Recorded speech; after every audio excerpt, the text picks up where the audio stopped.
And we're back with Dead Space. Just getting used to this real quick because I dropped it down to 30 frames because that much higher frames per second was kind of making things chug along a bit. Shh. Shh. It's all right, McCoy. He's here. Nothing to be afraid of. I knew you would come. Just like you said. I saved this for you.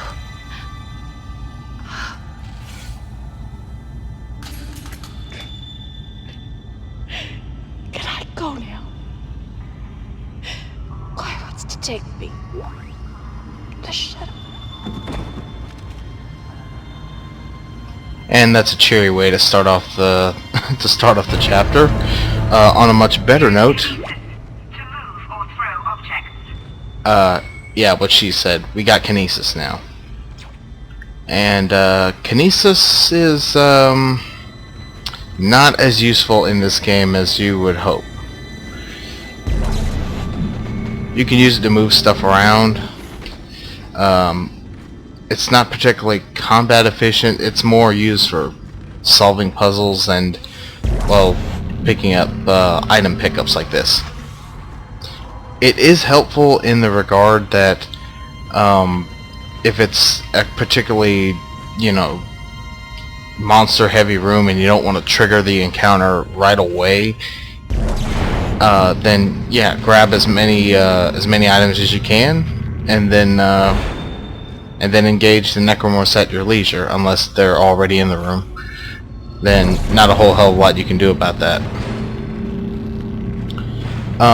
The telekinesis actually does have a few applications in combat, but not directly. I don't think we actually run into any enemies that really allow you to make use of that. Schematics to add items to the store. Yep, that's how we unlock stuff in the store, by the way, finding schematics. Sometimes they're obtained automatically through progress in the story, and sometimes you find them on the ground. Sometimes you have to make the decision of whether to bring a schematic with you because they take up inventory space.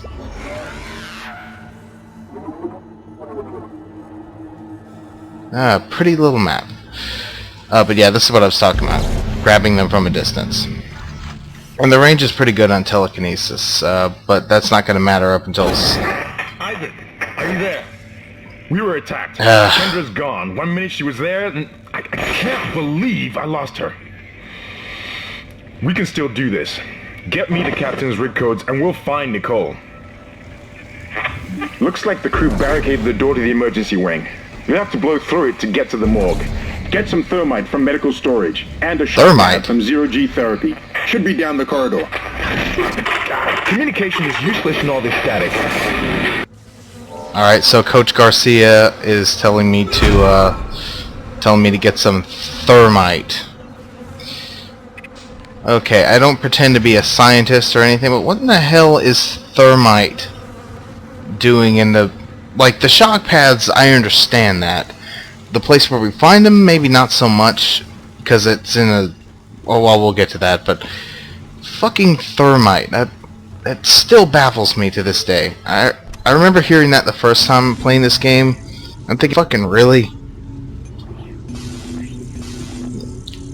Because it's iron oxide and a bunch of other chemicals. But it's the iron oxide that I'm fixated on. I really don't get that. Okay, back to the game. So, the most important thing about the store here, why you have two back-to-back, I'm not really sure. But the level 2 suit is kind of a priority this early on in the game. Because Isaac's inventory is kinda small, and he needs armor badly, so I'm gonna remedy that. Or at least as much as the game will allow me.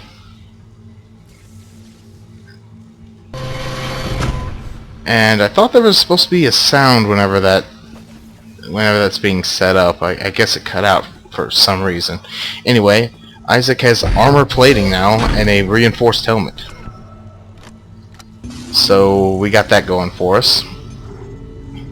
Let's see. We can buy small air cans, stasis packs, and power nodes. And power nodes are, well, incredibly important, as I mentioned last time around. I'm going to carry one with me because I'm pretty sure that there's a power node room here somewhere. In fact, I think there might be two. And since I'm not going to bother with the other weapons, it's not going to hurt me at all. And we're kind of broke as hell. So, moving on. Let's see, we can actually change our objectives. You can choose which one you want to go after first. I go after the thermite personally, but you know, that's me.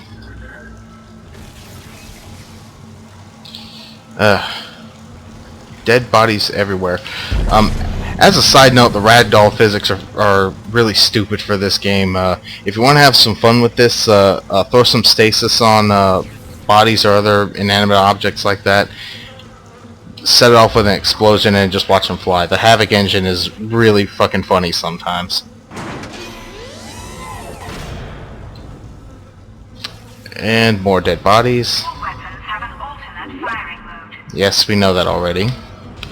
But it is important to remember. Maybe not so much with the plasma cutter because it's so simple, it's kind of hard to forget it, but things like the line gun and the pulse fire and the pulse rifle have vastly different firing modes. So important to keep in mind. Again, not so important for me in this case.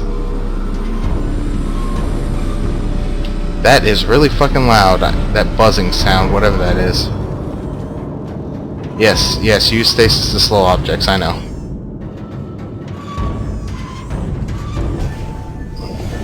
And run through the door.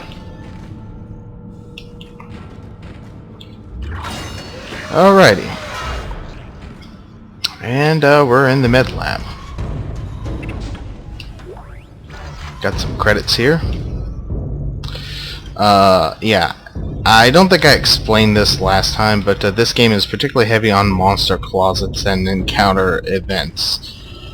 Oh yeah, there's some ammo right there. I believe it's like after you cross somewhere around here, but a quarantine will be set off here, so, well, let's start this up. Hazardous anomaly Yeah, detected. it's about right here. Quarantine activated.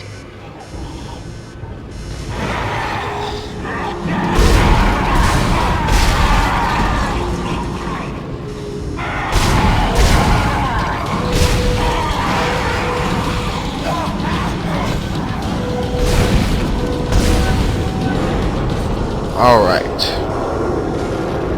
There's another one where...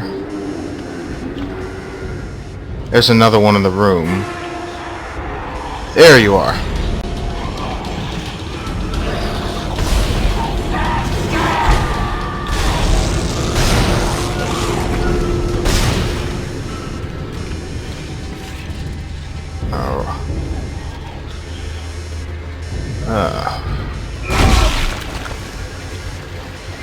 Alright. Did you drop anything? Please tell me you dropped something. Energy. Credits. That first one was the cheap ass. And so's this one apparently.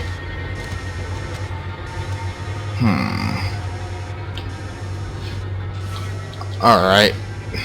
Time to go down the elevator, get our asses kicked.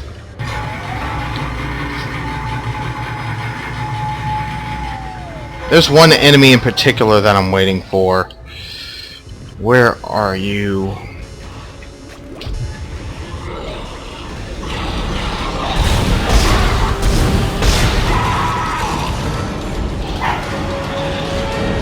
See, there. No, that's not him. Ow, shit. You got me, you bastard.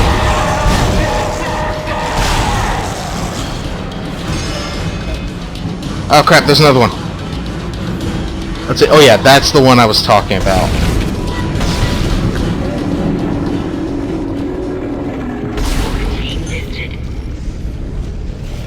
Whoops. Accidentally wasted a med kit. Okay. Oh, now that we can survey the carnage here. Okay, it was just rolling on the floor. I thought it was wiggling. Alright. And, okay, this bastard right here. This one has armor on its legs. When you see that enemy, the leg shots are going to be far less effective. So don't waste your ammo whenever you see that. Just aim for the arms. A stomp will work just as well, but you're likely not going to be able to hit it when it's standing.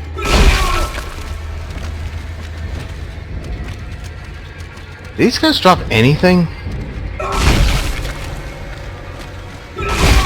Holy shit, these guys did not drop a damn thing. Huh. God damn, what a waste. Alright, creepy music Sting, cut it out.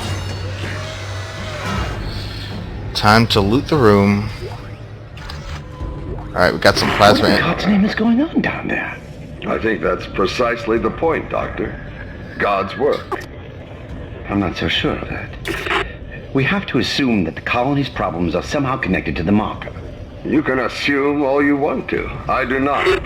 The marker is glorious and divine. You know that. God moves in mysterious ways.